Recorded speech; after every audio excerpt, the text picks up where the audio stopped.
Hujambo na karibu tena mtazamaji wa The World News katika kipindi hiki cha ulimwengu wa siasa. Mimi ni Adam Hussein. Israel ipo katika mashaka makubwa kutokana na shambulizi linalotarajiwa kufanywa na Iran.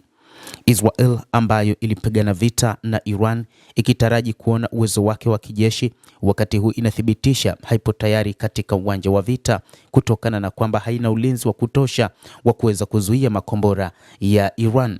Hata hivyo, mpango ambao wakati huu unafanywa na Marekani ni kuweza kuhakikisha maeneo yote ya washirika hasa katika nchi za Mashariki ya Kati zinakuwa na ulinzi wa kutosha wa anga, lakini bado Israel imekiri kusema kwamba hawawezi kuingia vitani kutokana na hali waliokuwa nayo wakati huu. Israel ilipambana kwa miaka mitatu dhidi ya makundi ya wapiganaji ya Hamas katika ukanda wa Gaza, lakini msaada uliotoka katika makundi ya wapiganaji ya Hezbollah pamoja na Wahouthi wa Yemen umeweza kuwadhoofisha kwa kiasi kikubwa, na hivyo wakati huu wanaonekana kwamba hawawezi kuingia vitani licha ya kutoa kauli zilizotoka katika siku za hivi karibuni kutoka kwa Waziri Mkuu Benjamin Netanyahu aliyesema kwamba endapo Iran itawashambulia basi watalipa kisasi kikubwa mno. Hata hivyo, Iran imesema ikiwa Marekani itafanya shambulizi lolote, lazima moja kati ya maeneo ambayo yatashambuliwa ni pamoja na Israel. Israel itashambuliwa vibaya pamoja na maeneo yote ambayo yana ngome za kijeshi za Marekani. Hii ndio sababu inayowafanya washirika wote wa Marekani kuona kwamba kuna haja ya mazungumzo zaidi kuliko kuingia vitani kati ya Iran pamoja na Marekani.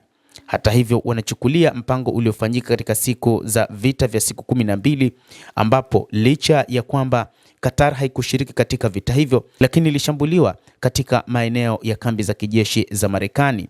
Hii ndio hofu kubwa iliyopo kwamba Iran haitaangalia ni jinsi gani mataifa hayo yanaishi nayo vipi, lakini itaweza kufanya mashambulizi hasa katika ngome za kijeshi. Wakati huu pia inadaiwa kwamba moja kati ya mambo ambayo viongozi wa nchi zenye uhusiano na Marekani katika eneo la Mashariki ya Kati wamekuwa wakipiga simu kwa Iran kuonyesha kwamba wanaunga mkono serikali ya Iran, lakini pia wakidai hawatoweza kuingilia kati vita hivyo.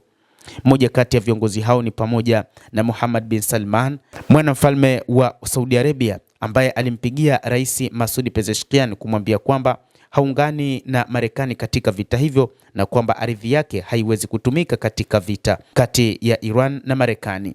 Waziri wa mambo ya nje wa Misri Abdel Lati amemwambia waziri wa mambo ya kigeni wa Iran Abbas Araghchi kwamba wao hawatajihusisha kabisa na vita hivyo na kwamba hawatarajii Iran ifanye mashambulizi katika ardhi yake. Kadhalika, viongozi kutoka Jordan na kwingineko katika Mashariki ya Kati wamekuwa wakipiga simu nchini Iran katika kile ambacho wachambuzi wa mambo wanasema ni katika kujilinda dhidi ya mashambulizi ya Iran, wakitambua vema kwamba Iran kwa sasa ina silaha hatari za makombora ya masafa marefu, makombora ya masafa ya kati na masafa mafupi ambayo ni hatari zaidi wakati huu kuliko wakati mwingine wowote. Basi mtazamaji, hayo ndio ambayo tunayo kwa sasa, ni kile ambacho kimeelezwa katika ripoti yetu kwamba Israel bado ina wasiwasi mkubwa sana na haina uwezo wa kuweza kujilinda dhidi ya mashambulizi ya Iran, kichukulia mifano katika vita vya siku 12, vita vya mwezi Juni.